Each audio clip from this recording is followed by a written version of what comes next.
Everyone, welcome to ज्ञान IQ। आप सभी का बहुत बहुत स्वागत है ज्ञान IQ पर। और काफी टाइम के बाद आई थिंक 2 या 3 दिन का गैप हो गया है आपकी वीडियोस लाने में, क्योंकि I was not in Delhi, I was out of station. तो वहां पर ऑब्वियसली हॉलीडेज पे थी, तो 2-3 दिन आपकी वीडियोस नहीं आ पाई।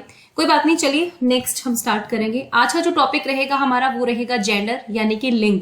ठीक है, क्योंकि बहुत इंपॉर्टेंट टॉपिक है और इससे रिलेटेड कुछ इंपॉर्टेंट टर्म्स है, टर्मिनोलॉजीज हम कह सकते हैं, जैसे स्टीरियोटाइप्स, आइडेंटिटी है, रोल्स है, डिस्क्रिमिनेशन है, सोशलाइजेशन है, जेंडर मतलब जेंडर ऐड कर दो सभी के साथ, डायनेमिक्स है, जेंडर रिलेशंस है, पावर रिलेशनशिप इन जेंडर, ये सारी चीजें हैं। तो इनको थोड़ा सा समझेंगे, क्योंकि टर्मिनोलॉजीज जो है उन पर क्वेश्चंस आ जाते हैं, फिर आप थोड़ा कंफ्यूज हो जाते हैं कि क्या आएगा, डिस्क्रिमिनेशन लिखें, स्टीरियोटाइप्स लिखें, मतलब वो वाली चीजें हैं। ठीक है, तो आज का टॉपिक जो जेंडर का है, काफी अच्छी क्लास रहने वाली है। आप एंड तक वीडियो को देखना, क्योंकि शॉर्ट में चीजें समझाऊंगी, अपने नोट्स जरूर आप प्रिपेयर कर ले साथ के साथ। ठीक है, तो चलिए भाई स्टार्ट करते हैं आज के अपने टॉपिक को, जेंडर। ओके, सो फर्स्ट बात करते हैं कि हमारे पास 2 टर्म्स है, सेक्स एंड जेंडर। दोनों में डिफरेंस ऑब्वियसली हम सबको पता है, ज्यादा कुछ बताने की इसमें जरूरत है नहीं। यौनिक जैविक निर्माण है, यानी कि it is a biological construction, यानी कि आपकी बायोलॉजी कैसी है, आप मेल है फीमेल है, यानी कि आप बेसिकली बॉय है या गर्ल है, ये कह दीजिए। मेल फीमेल हम थोड़ा सा नहीं यूज करेंगे, बॉय है या फिर गर्ल है। ठीक है, सबको पता होता है ये बॉय है, तो एक जो है आपका बायोलॉजिकल कंस्ट्रक्शन है, क्योंकि फिर गर्ल है, ठीक है, हो गया, इतना हमें पता है कि ये लड़का है, ये लड़की है।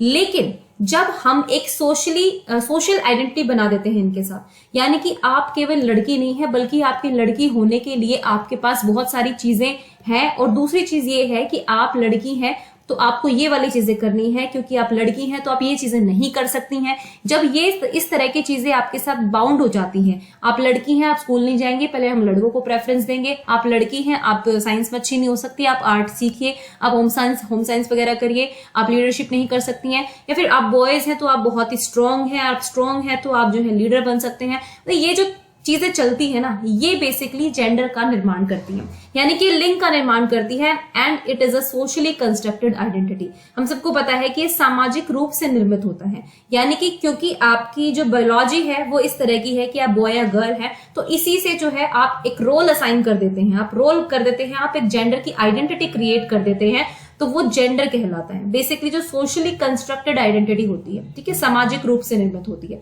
तो ज्यादा डिटेल में नहीं जाऊंगी, सबको पता है इसका मतलब क्या होता है ना, इंपॉर्टेंट चीजें देखेंगे। अब देखो, डायमेंशंस है जेंडर के कुछ, यानी कि लिंग के कुछ आयाम है जिनको हमें समझना पड़ेगा। पहली बात तो ये है कि जो जेंडर है वो एक डायरेक्शन में नहीं है, बल्कि वो मल्टी डायमेंशनल है नीचे में। मतलब कि जेंडर के साथ बहुत सारी चीजें जुड़ी हुई हैं जो कि मल्टी डायमेंशनल है ना।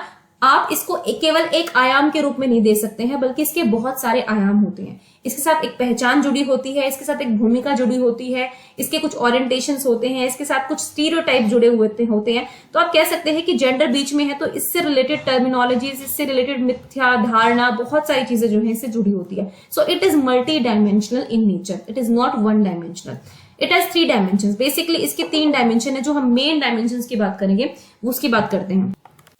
ठीक है, तो यहाँ पर बेसिकली हम 3 आयाम की बात करेंगे जो ब्रॉड है। इनके अंदर भी काफी चीजें हैं, जैसे आइडेंटिटी के अंदर कॉन्स्टेंसी वगैरह है, जेंडर रोल्स के अंदर स्टीरियोटाइप्स वगैरह है, मतलब इस तरह से। लेकिन मेन जो है इंपॉर्टेंट है वो 3 आयाम है इसके। पहला है जेंडर आइडेंटिटी। जेंडर आइडेंटिटी मतलब लिंग पहचान, इंडिविजुअल्स आइडेंटिटी एज मेल और फीमेल, या पुरुष और महिला के रूप में आपकी पहचान। जब आप जानते हैं, है ना, कि आपको पता है कि भाई a person's perception of the self as relatively masculine और फेमिनाइन कैरेक्टरिस्टिक्स।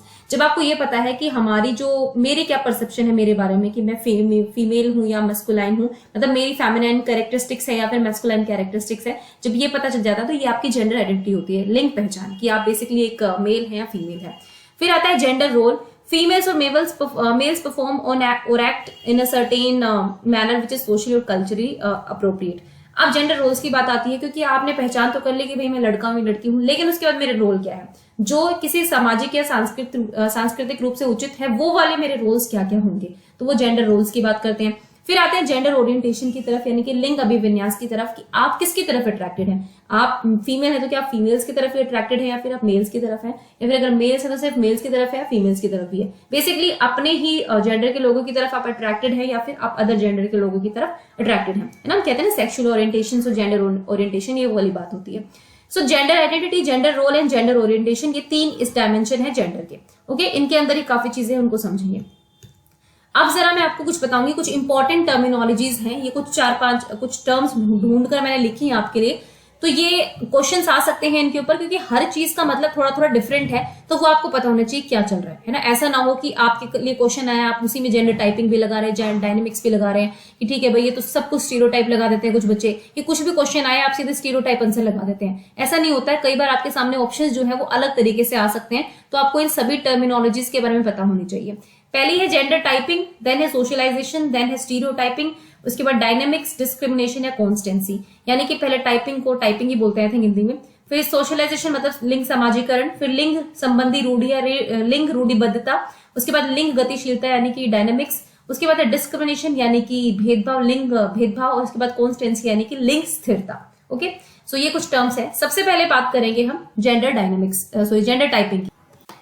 सो देखो ये एक तरह की साइकोलॉजिकल एसोसिएशन की बात है यहाँ पर, यानी कि जब एक बच्चा साइकोलॉजिकली यानी मनोवैज्ञानिक रूप से एसोसिएशन करने लग जाता है अपने मेल या फीमेल होने के साथ, उसके साथ जो ऑब्जेक्ट्स या फिर जो एक्टिविटीज या फिर जो भी रोल्स होते हैं, जब वो एसोसिएट करना शुरू कर देता है। मान लीजिए एक बच्चा है, बच्चा को पता है कि वो मेल है, ठीक है।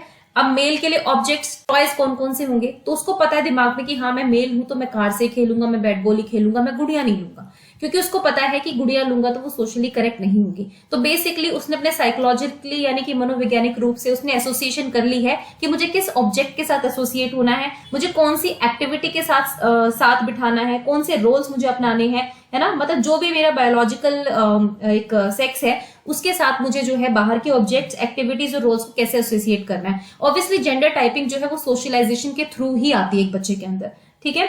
सो बेसिकली एक व्यापक रूप से लागू किया गया शब्द है जो कि जैविक लिंग के साथ वस्तुओं, गतिविधियों, भूमिकाओं या लक्षणों के किसी भी संघ को संदर्भित करता है, ठीक है। कोई भी ऑब्जेक्ट है उसको आपने एसोसिएट कर लिया अपने जेंडर के साथ, फिर ठीक है कोई भी ट्रेट या कैरेक्टरिस्टिक्स आई आपकी, उसने आपको आपने उसको एक तरह से एसोसिएट कर लिया अपने जेंडर के साथ। तो ये सब चीजें होती हैं, ठीक है। तो जितने भी जेंडर से लिंक्ड रिस्पॉन्सेज होते हैं, जो भी जेंडर से संबंधित आप प्रतिक्रियाएं देते हैं, वो बच्चे एसोसिएट कर लेते हैं, तो ये जेंडर टाइपिंग होती है। ओके, नेक्स्ट बात करेंगे जेंडर सोशलाइजेशन की। अब देखो सोशलाइजेशन सामाजिकरण की प्रक्रिया क्या होती है, जिसके थ्रू जो है एक बच्चे के अंदर जिसके माँ बाप होते हैं, one generation to another generation जो है हम कल्चर, नॉर्म्स, वैल्यूज, एथिक्स ये सब पास करते रहते हैं, है ना। तो ये सामाजिकरण की प्रक्रिया होती है। जब इसके साथ हम लिंग शब्द को जोड़ देते हैं, इसका मतलब है कि जिसमें एक इंडिविजुअल लर्न करता है सर्टेन जेंडर नॉर्म्स, बिहेवियर और आइडेंटिटी।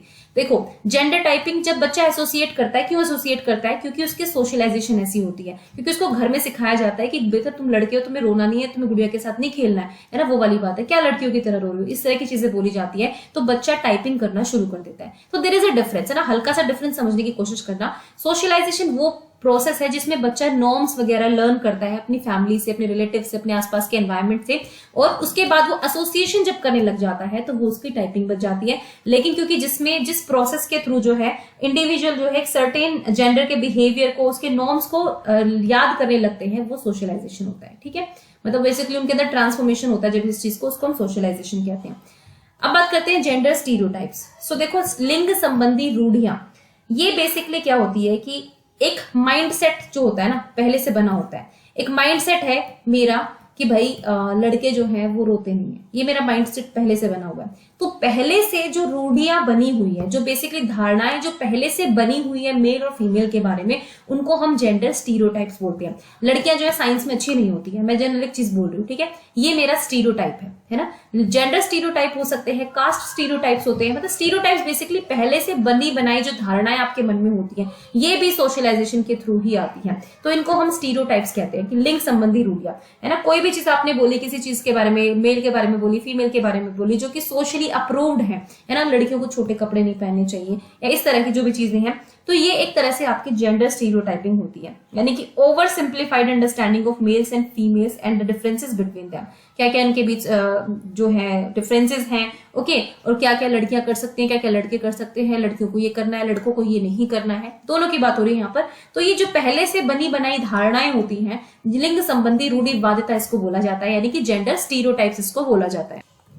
बेसिकली जब स्टीरियोटाइप्स वर्ड आ जाता है तो इसका मतलब है कि एक नेगेटिव है, नेगेटिव चीज है, यानी कि आपने पहले से कुछ बनी बनी धारणाएं बना ली हैं जो कि ऑलमोस्ट गलत ही होती है ना। ये धारणाएं बनानी आपने, मिथ्स कह सकते हो आप इसको, अंधविश्वास कह सकते हो, जो भी है, तो ये पहले से बनी बनाई होती हैं जो कि बेसिकली एग्जेगरेटेड बोल सकते हो कि बढ़ा चढ़ाकर चीजों को जब प्रेजेंट किया जाता है, फिर गलत चीजों को प्रेजेंट किया जाता है बहुत ही स्ट्रांगली व्यू से कि भाई ये तो सोच समाज में ऐसा ही होता है, कल्चर में ऐसा ही होता है, तो ये स्टीरियोटाइप्स बन जाते हैं जो लोगों के माइंड सेट भी बन जाते हैं इस तरह से। उसके बाद बात करते हैं हम जेंडर डायनेमिक्स की। तो देखो जेंडर डायनेमिक्स बहुत सिंपल है। डायनेमिक्स का मतलब है कि ये बेसिक सी पावर से रिलेटेड है। पावर डिफरेंसेस कौन कौन से हैं, यानी कि शक्ति से संबंधित पुरुषों और महिलाओं के बीच क्या अंतर है, इसको हम बोलते हैं जेंडर डायनेमिक्स। ठीक है, यहाँ पर शक्ति की बात हो रही है। ये हमें बेसिकली ये बताता है कि एक फैमिली में या फिर उसके बाहर जो है, उसके बाहर या उसके अंदर जो है, लैंगिक संबंधों को किस तरह से समझा जाता है कि किस तरह की पावर है, मेल्स क्या क्या पावर एंजॉय करते हैं, फीमेल्स किस किस पावर को एंजॉय करती है या नहीं करती हैं, या मेल के कंपैरिजन में उनके पास कौन कौन सी पावर होती है नहीं होती है। तो जो भी पावर डिफरेंसेस होते हैं, शक्ति से संबंधित जो भी अंतर होते हैं, उनको हम बोलते हैं जेंडर डायनेमिक्स। ठीक है, और ये हर सेक्टर में देखे जाते हैं, चाहे आप एजुकेशन में देख लीजिए कि एजुकेशन में क्या है, उसके बाद पॉलिटिक्स में चले जाइए कि भाई पॉलिटिक्स में क्या है, फिर पॉलिसीज जो बनती हैं, पॉलिसीज में क्या है। मैं ये नहीं कह रही कि सिर्फ फीमेल्स की तरफ ही झुकाव होगा, जैसे पॉलिसीज में अगर आप देख सकते हैं कि फीमेल्स की तरफ ज्यादा कानून झुके हुए होते हैं, मेल की तरफ कम, तो ये भी पावर डिफरेंसेस की ही बात करते हैं, किसको कितनी पावर है। उसके बाद साइंस में देख लीजिए, हेल्थ में देख लीजिए, हर फील्ड में जो जितने भी पावर डिफरेंसेस प्रेजेंट है उनको हम बोलते हैं जेंडर डायनेमिक्स। तो बेसिकली पावर वर्ड से आप इसको रिलेट कर सकते हैं। ओके, नेक्स्ट बात करते हैं जेंडर डिस्क्रिमिनेशन की। बेसिकली भेदभाव है जब मैं अपनी कक्षा में एक मेल और फीमेल चाइल्ड के बीच भेदभाव कर रही हूँ। मैंने कहा लड़कियों को कि नहीं तुम हाथ ऊपर करके खड़ी हो जाओ, है ना, लड़के जो डंडे से पिटाई खाएंगे, मतलब पहले वाली बता रही हूँ, अब तो खैर कॉर्पोरल पनिशमेंट जो है बैन है। ठीक है, तो ये मैंने डिस्क्रिमिनेशन कर दिया, मैंने भेदभाव कर दिया, है ना। मैंने लड़कों को ज्यादा पनिशमेंट दी क्योंकि मुझे लगता है वो तो बहुत स्ट्रांग है और वो झेल जाएंगे, लड़कियों को थोड़ी सी होता है, थोड़ी सी तो सीधी हो जाएंगी, है ना। तो ये जो मैं भेदभाव कर रही है, फिर मैंने कहा लड़कियां तुम रजिस्टर सजा दो और लड़के जो तुम डेस्क इधर उधर कर दो, तो बेसिकली ये भी एक तरह का भेदभाव है। फिर मैं कहूँ लड़कियों को समझा रही हूँ मैं कि नहीं बेटा तुम मैथ्स मत लेना, तुम्हारे बस की नहीं है, लड़के ही लेंगे मैथ्स। तो मैं जब भेदभाव करूंगी, बाई चांस कोई भी इंसान जब भेदभाव करता है, आपके घर में दो बच्चे, एक मेल है और एक फीमेल है, आप मेल को स्कूल भेज रहे हैं, फीमेल को नहीं भेज रहे हैं कि घर के काम करेगी, तो वो भी एक डिस्क्रिमिनेशन है। तो दिस इज डिस्क्रिमिनेशन। अब देखो ये सारी चीज ना मैंने आपको इनके अर्थ समझाए हैं, लेकिन क्वेश्चन किस तरह का है, क्वेश्चन में किस तरह से स्टेटमेंट या क्वेश्चन दिया गया है, उस आधार पर जो है आपको ऑप्शन चूज करना पड़ेगा। फिर बात करते हैं जेंडर कॉन्स्टेंसी की, वेरी इंपॉर्टेंट। इससे एक क्वेश्चन पहले डीएसएसबी में आया भी हुआ है, लेकिन आप थोड़ा समझ लीजिए इस चीज को क्या है। लिंग स्थिरता, बेसिकली जेंडर कॉन्स्टेंसी क्या कहती है। तो देखो जब एक फुल अंडरस्टैंडिंग हो जाती है किसी बच्चे को कि हाँ भाई देखो क्या होता है, छोटे बच्चे होते हैं, अगर आप छोटे बच्चों को ये कहोगे ना कि अच्छा बेटा ये बताओ अगर मैं तुम्हारे लंबे बाल कर दूं तो क्या तुम लड़की बन जाओगी, छोटे से लड़की को आप कह रहे हो, तो बच्चा कहेगा हाँ मैं लड़की बन जाऊंगा, है ना। या फिर जब मैं किसी लड़की को कहूंगी तुम्हारे बाल काट दूंगी तुम लड़का बन जाओगी, या फिर मैं तुम्हें पैंट शर्ट पहना दूं तुम लड़का बन जाओगी, तो कहेंगे हाँ हम बन जाएंगे लड़का, क्योंकि वो बहुत छोटे होते हैं, उनकी अंडरस्टैंडिंग कॉग्निटिव डेवलपमेंट इतना नहीं होता है, तो वो समझ नहीं पाते हैं। तो जब एक बच्चे के अंदर फुली अंडरस्टैंडिंग हो जाती है कि भाई आपका जेंडर या फिर आपका जो भी यौन है वो फिक्स्ड है, मतलब आप मेल है तो आप मेल ही रहेंगे जिंदगी भर, आप फीमेल है तो फीमेल ही रहेंगे। जब एक बच्चे के अंदर इस तरह की धारणा आ जाती है, फुल अंडरस्टैंडिंग उसे हो जाती है कि आप चाहे बाल बढ़ा लो नए, चाहे मुझे फ्रॉक पहना लो, चाहे कुछ भी कहो, मैं लड़का ही रहूंगा, है ना। ये एक तरह की फुल अंडरस्टैंडिंग जब आ जाती है कि आपका जो परमानेंस आ जाती है कि हाँ भाई मेरा जेंडर जो है परमानेंट है, अब उसको कोई चेंज नहीं कर सकता, भगवान ने जो बना दिया वो बना दिया, तो वो होती है जेंडर कॉन्स्टेंसी, यानी कि लिंग स्थिरता। आपके अंदर लिंग स्थिरता आ चुकी है बच्चे के अंदर, इसको हम बोलते हैं जेंडर कॉन्स्टेंसी। ओके, ये बिल्कुल अलग है सारी चीजों से, तो आपको समझ में आ गया होगा। अब देखो जेंडर कॉन्स्टेंसी को थोड़ा बता देती हूँ कि जेंडर कॉन्स्टेंसी की जो डेवलपमेंट होती है वो कैसे होती है। वो बच्चों में 3 फेज से होकर गुजरती है। एक है जेंडर लेबलिंग, उसके बाद है जेंडर स्टेबिलिटी एंड देन है जेंडर कंसिस्टेंसी। अब देखो इसमें एक चीज मैं आपको बताना चाहूंगी, जो कोलबर्ग थे जिनके नैतिक विकास का अपने सिद्धांत पढ़ा है, उन्होंने बेसिकली ये बोला था कि भाई जब बच्चा 6 या 7 साल का होता है, 6-7 साल का जब बच्चा हो जाता है तब उसको जेंडर कॉन्स्टेंसी आती है, तब वो जेंडर कॉन्स्टेंसी समझ पाता है। लेकिन इससे पहले का बच्चा जो है वो उसके अंदर ये लिंग स्थिरता जो है नहीं, इसका विकास होता है, मतलब वो सोचता है कि हाँ मेरा जेंडर अभी चेंज हो सकता है अगर वो 6-7 साल से ऊपर कम का बच्चा है। ऐसा क्यों कहा कोलबर्ग ने, क्योंकि कोलबर्ग पियाजे को फॉलो करते थे। तो कोलबर्ग ने कहा क्योंकि पियाजे कहते हैं कि भाई क्योंकि प्री ऑपरेशनल तक जो है बच्चे का कॉग्निटिव डेवलपमेंट इतना अच्छा नहीं होता है, है ना, वो रीजनिंग नहीं कर पाता है। जब कंक्रीट ऑपरेशन में एंटर करता है, थोड़ा कॉग्निटिव डेवलपमेंट होता है, वो थोड़ा रिवर्सिबल थिंकिंग उसके अंदर आ जाती है, ईगोसेंट्रिसिज्म नहीं रहता है, तो दूसरे पर्सपेक्टिव देखने लग जाता है। तो कोलबर्ग का ये कहना था, क्योंकि पियाजे के हिसाब से जो है 6-7 साल का बच्चा प्री ऑपरेशनल तक रहता है, तो उस टाइम पे बच्चे का कॉग्निटिव डेवलपमेंट इतना नहीं होता कि वो जेंडर कॉन्स्टेंसी को समझ पाए, लेकिन उसके बाद जो है बच्चा जेंडर कॉन्स्टेंसी को समझ पाता है। अब देखो क्या हो गया, अब उन्होंने कहा कि भाई 3 स्टेजेस से बेसिकली बच्चा होके गुजरता है जब जेंडर कॉन्स्टेंसी की बात की जाती है।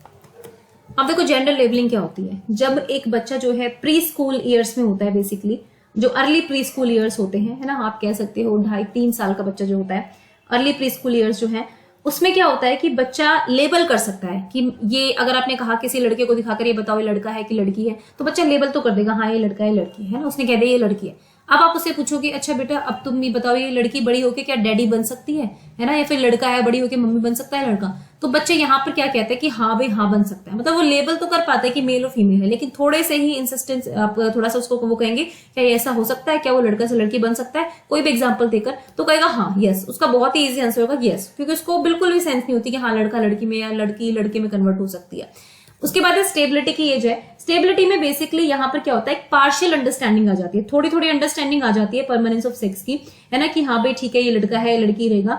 लेकिन क्या होता है कि अगर आप उनको जोर देकर ये कहेंगे कि चलो ठीक है, आपने एक बच्चे एक लड़के की विग बना दी, है ना, उसको थोड़ी लिपस्टिक लगा दी, आपने आंखों में काजल लगा दिया और आप कहेंगे बताओ ये लड़की बन गई, तो बच्चा कहेगा हाँ बिल्कुल बन गई। मतलब पहले तो थोड़ा सा परमानेंस उसमें आ जाएगी, लेकिन जब आप उसको मॉडिफाई करने की कोशिश करेंगे, जैसे आपने एक लड़के को विग पहना दी, फिर उसको लड़की जैसा गेटअप दे दिया, तो बच्चा कहेगा नहीं नहीं ये लड़की बन सकती है ना। थोड़ी सी स्टेबिलिटी आती है, लेकिन मतलब थोड़ा कन्विंस करने पर, थोड़ा ज्यादा वो देने पर वो बच्चा फिर भी पलट सकता है। फिर आती है जेंडर कंसिस्टेंसी, यानी कि ये वो स्टेज होती है जब लेट प्री स्कूल होता है या फिर अर्ली स्कूल आप ईयर्स कह सकते हैं, कि चिल्ड्रन जो है अंडरस्टैंड कर लेते हैं इस बात को कि जो सेक्स होता है वो बायोलॉजिकल बेस्ड होता है और वो सेम रहता है। अगर भले ही एक पर्सन जो है किसी भी गेटअप को ले ले, चाहे कुछ भी कर ले, वो सेम ही रहेगा, वो बदलेगा नहीं। ये जेंडर कंसिस्टेंसी आ जाती है लास्ट में। ओके, तो 3 स्टेज से होकर गुजरता है, gender labelling, gender stability and gender consistency.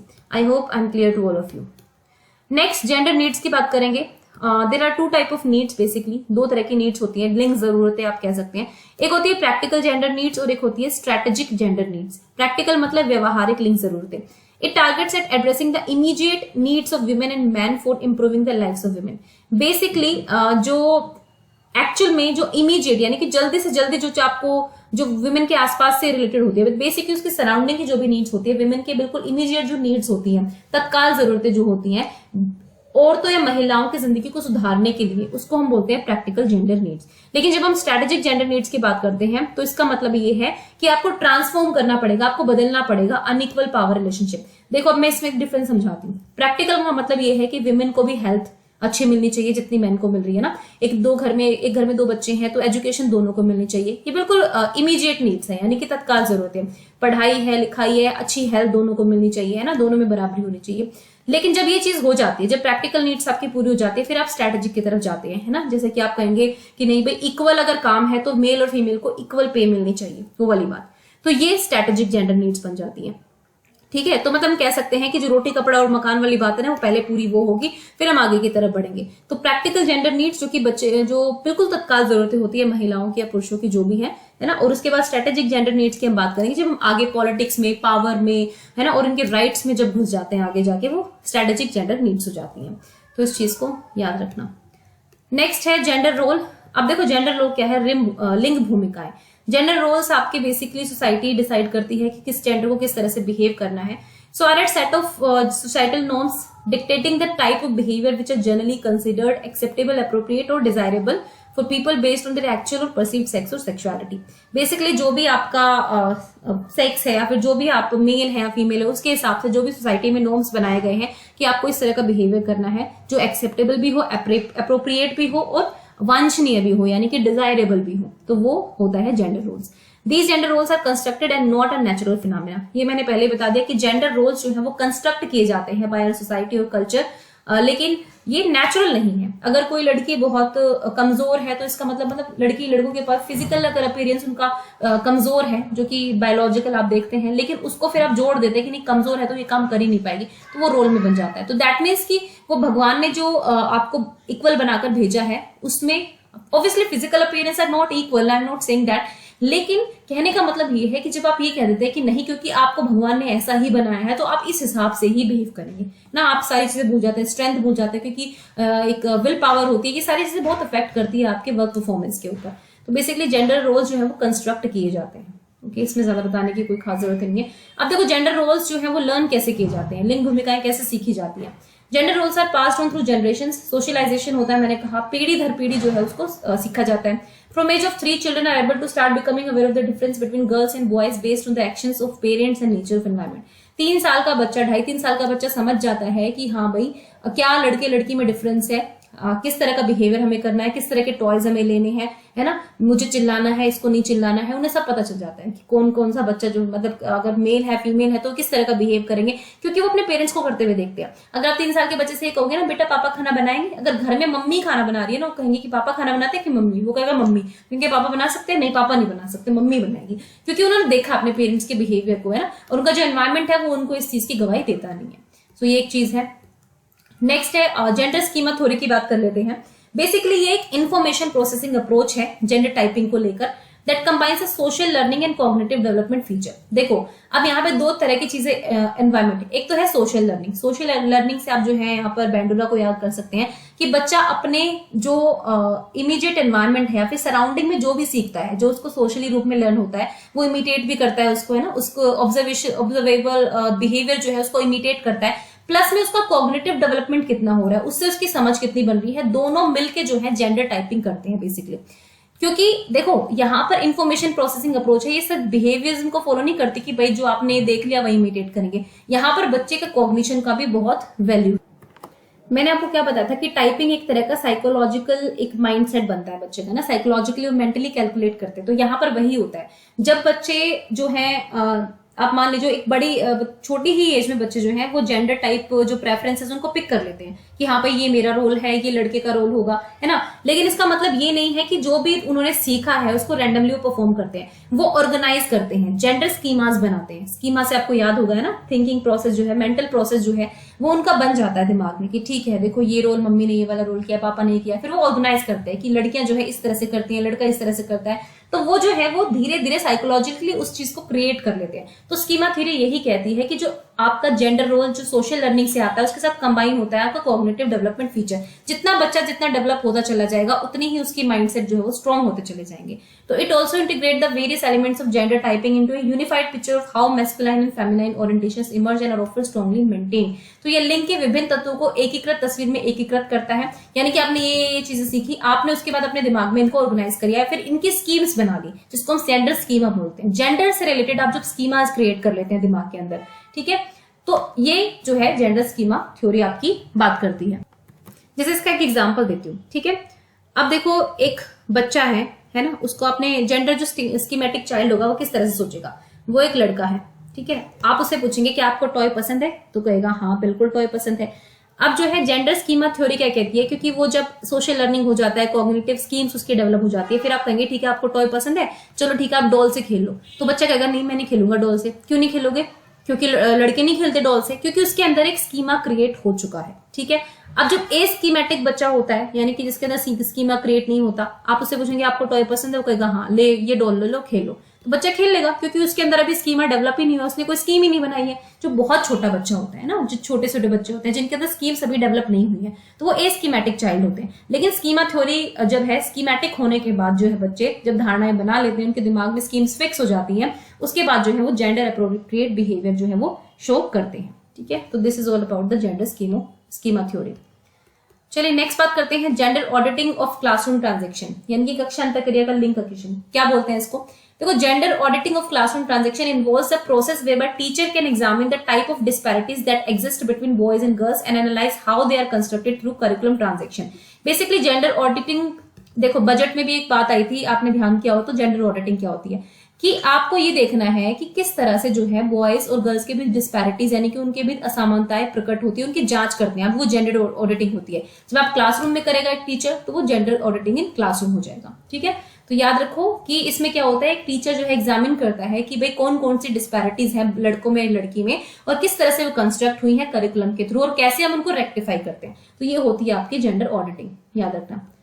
Next gender audit is done by teachers to fully understand the gender related gap between, मतलब बेसिकली वही है कि जेंडर ऑडिट किस लिए करता है टीचर, क्योंकि आपको जेंडर सेंसिटाइजेशन करना है। देखो जेंडर सेंसिटाइजेशन या फिर जेंडर लिंग संवेदनशीलता होती है कि जब आप बच्चों को सेंसिटाइज करते हो कि ठीक है बेटा, लिंग जो है भेदभाव, वो किस तरह का भेदभाव नहीं होना चाहिए, लिंग के नाम पर कोई भेदभाव क्लास में नहीं होगा, मेरे लिए सब कुछ समान है। तो आप बेसिकली सेंसिटाइज कर रहे हैं बच्चों को कि आप भी भेदभाव मत करो। अगर आपको गुड़िया पसंद है लड़कों को, तो गुड़िया से भी खेलना चाहिए ना। मम्मी अगर बाहर जा रही है, वो खाना नहीं बना सकती, तो पापा भी खाना बना सकते हैं। बेसिकली बच्चों को सेंसिटाइज करना है, चाहे आप रोल प्ले से करो चाहे कैसे करो। तो जेंडर ऑडिटिंग डन की जाती है टीचर के द्वारा, ताकि वो देख सके कौन कौन से जेंडर रिलेटेड गैप्स आए हैं लड़के और लड़कियों की बीच, और किस तरह से नॉलेज कंस्ट्रक्शन हो रहा है। देखो हिडन करिकुलम क्या होता है। हिडन करिकुलम मैंने करिकुलम वाले उसमें बताया था आपको, छिपा हुआ करिकुलम, जो चीजें हम जानबूझकर नहीं सिखाते, लेकिन हमारे कल्चर या हमारा जो सोशल एनवायरमेंट ऐसा हो जाता है कि आप उन चीजों को सीखते चले जाते हैं, छिपे हुए रूप में आप सीखते चले जाते हैं। जैसे कि एग्जाम्पल दिया था ना, चलो हिडन करिकुलम को मैं आगे आपको समझाती हूँ। मैंने इसकी भी एक स्लाइड ली हुई है, ये रहा हिडन करिकुलम, ठीक है। अब मैंने एक एग्जाम्पल इसमें दूंगी, जो हमारी टेक्स्ट बुक है, कई बार हमारी टेक्स्ट बुक के अंदर भी ऐसा मटेरियल होता है कि आपको लगता है कि भाई यहाँ पर भी जेंडर डिस्क्रिमिनेशन हुआ है, ठीक है। कैसे हुआ है, जब पिक्चर में जब ये बताया जाता है कि ये लड़के, इसका नाम पिंकी है क्योंकि इसको पिंक कलर पसंद है, इसका नाम कुछ और, मतलब लड़के का नाम बताया जाता है इसको ब्लू कलर पसंद है। अगर इस तरह की लाइनें आपके टेक्स्ट बुक में आपको देखने को मिलती है, तो ये भी जेंडर स्टीरियोटाइपिंग है, जो कि हिडन करिकुलम को बढ़ावा दे रही है। अगर आपकी किताब में एक स्टोरी आती है इस टाइप की, मतलब पहले की किताबों के बारे में बात कर रही हूँ, इवन कई स्टोरी बुक्स में भी इस तरह की चीजें हैं कि भाई और बहन दोनों साथ घूमने जा रहे थे, एक स्टोरी मैंने पढ़ी थी। और फिर क्या हुआ कि दोनों भाई बहन गए, वहां पे साइड में उनको पार्क दिखा, तो भाई जो है आप उनको फल तोड़ने, तो बहन भाई को कहती है कि चलो मेरे को फल तोड़ कर दो, तो लड़का पेट पर चढ़ता है और लड़की को फल तोड़ कर देता है ना।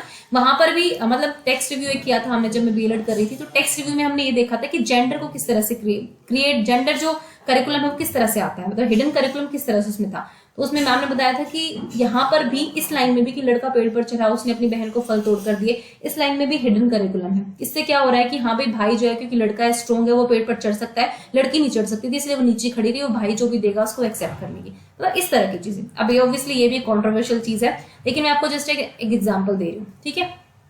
या फिर कई बार पिक्चर होती थी ऐसी, पहले की आप किताबें उठाकर देखेंगे कि मम्मी किचन में काम कर रही है, पापा बाहर ऑफिस जा रहे हैं, कहानियों में इस तरह की चीजें दी गई थी, है ना। तो ये चीज होती है। उसके बाद ही से एड्रेस किया जाता है सारी चीजों को। या फिर आप कहेंगे चेयरमैन हो गया, चेयरमैन की अगर आप कैप में देखें तो चेयरपर्सन ना कहकर चेयरमैन लिखा जाता था पहले। उसके अलावा कई चीजें हैं जहां पर मैन वर्ड का ही यूज किया जाता था। उसके बाद ही का वर्ड बहुत ज्यादा यूज किया था, लेकिन अब आप देखेंगे बुक्स में ही और शी दोनों का यूज किया जाता है, या फिर हिज और हर दोनों का यूज किया जाता है स्लैश करके। वो इसीलिए क्योंकि ये जेंडर सेंसिटिव करिकुलम या टेक्स्ट बुक बनाने की कोशिश की गई है। It is what students absorb in school which may or may not be a part of formal course of study. For example, the interaction of the students with peers, teachers or adults, how they perceive different people based on class, race, religion or gender. देखो hidden curriculum में बहुत सारी चीजें आती हैं कि आप छुपे हुए रूप से क्या क्या सीख लेते हैं। उसमें कास्ट का डिस्क्रिमिनेशन भी हो सकता है ना, टीचर की लैंग्वेज ऐसी हो सकती है कि वो बच्चों को कुछ ऐसा सिखा दे, अपनी ही चीजें जो है वो बच्चों को सिखा दे, जो वो सोचता है वही बच्चे सीख ले, है ना। तो ये हिडन करिकुलम जो है बेसिकली ऐसी चीजें जो कि आपके फॉर्मल कोर्स ऑफ स्टडी में हो भी सकती है और ना भी हो, लेकिन आप सीख जाते हैं इसको जब आप इंटरेक्ट करते हैं अपने सहपाठियों के साथ, अपने टीचर्स के साथ या प्रिंसिपल के साथ, किसी के साथ भी। तो ये हिडन करिकुलम होता है। तो ये जेंडर बेस पर भी हो सकता है, जब जेंडर की बहुत सारी चीजें आप हिडन रूप से सीख जाते हैं। जैसे वो रजिस्टर सजाने वाली बात है, डेस्क सरकाने वाली बात है, या टाइप ऑफ पनिशमेंट जो पहले दी जाती थी कि लड़कियां हाथों पकड़ के खड़ी रहेंगी, लड़कों को मुर्गा बना दिया जाता था, वो सब हिडन करिकुलम का पार्ट था कि हाँ भाई ठीक है, क्योंकि जेंडर पर डिस्क्रिमिनेशन हो रहा है ना वहां पे। जेंडर क्योंकि आपके कुछ जेंडर स्टीरियोटाइप्स बने हुए हैं पहले से, उसके आधार पर जब आप भेदभाव करना शुरू कर देते हैं, आप एक्चुअल में नहीं दिखा रहे कि आप भेदभाव कर रहे हैं, लेकिन आपके एक्शन से, आपके बिहेवियर से वो बच्चे सीख जाते हैं कि हाँ भाई मैडम ने किया तो ठीक ही किया होगा, लड़कियां सजाती अच्छा रजिस्टर है ना, ये वाली चीजें। तो ये है, इसको हम बोलते हैं hidden curriculum. Next, approaches to for creating gender sensitive teaching and learning environment, मतलब किस तरह से आप लिंग संवेदनशील शिक्षण और सीखने का माहौल बना सकते हैं। Break down hierarchies and power network that exclude girls and women, मतलब इस तरह का पावर नेटवर्क को जो है आपको ब्रेक करना होगा जिसमें वुमेन और गर्ल्स को जो है एक्सक्लूड किया जाता है। जहां पावरफुल इमेज में सिर्फ मेन को दिखाया जाता है, उसको आपको तोड़ना है। Help learners question the gender based attitudes in order to prevent them from happening in future. जैसे मैंने आपको कहा ना कि जैसे आपने मम्मी और पापा के रोल के बारे में बच्चों से पूछा, छोटे बच्चों से पूछ लिया आपने कि बताओ मम्मी क्या काम करती है घर पे, पापा क्या काम करते हैं, बताओ पापा के काम क्या मम्मी कर सकती है, मम्मी जो करती है क्या उनकी मदद पापा कभी कर सकते हैं कि नहीं कर सकते हैं, इस तरह की चीजें। तो आप इस तरह से जेंडर बेस्ड एटीट्यूड्स को चैलेंज कर सकते हैं, बच्चों के साथ डिस्कशन कर सकते हैं। नेक्स्ट है give similar duties to both girls and boys like cleaning, moving furniture, तो आप एक तरह की ड्यूटी दे उन्हें।